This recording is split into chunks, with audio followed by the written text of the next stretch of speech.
তো আজকে আমাদের প্ল্যান শান্তিনিকেতনের কিছু ফেমাস জায়গা ঘুরে দেখার। তাই সকাল সকাল আমরা লুচি ঘুগনি খেয়ে বেরিয়ে পড়লাম আমাদের প্রথম ডেস্টিনেশন ছাতিমতলার উদ্দেশ্যে। এটাই হলো সেই ছাতিমতলা।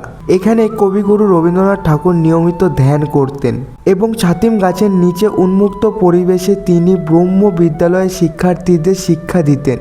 এই নিরিবিলি পরিবেশ কবিগুরু রবীন্দ্রনাথ ঠাকুরকে অসীম শান্তি ও সৃজনশীলতায় অনুপ্রেরণা যোগাতো।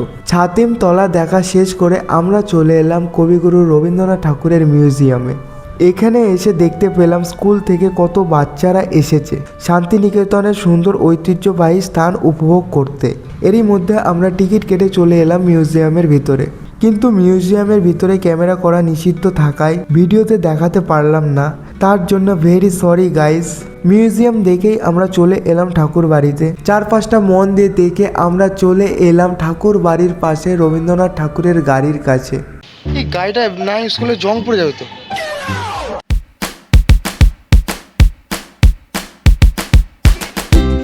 আর এখানে কিছুক্ষণ সময় কাটানোর পর আমরা চারপাশের প্রাকৃতিক সৌন্দর্য দেখতে দেখতে চলে এলাম সোনাঝুরির হাটে।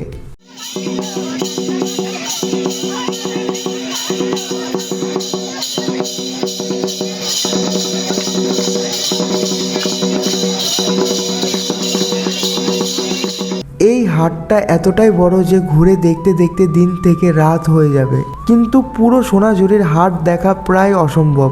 সব শেষে আমরা কোপাই নদীতে এসে আজকের ভিডিওটা শেষ করলাম।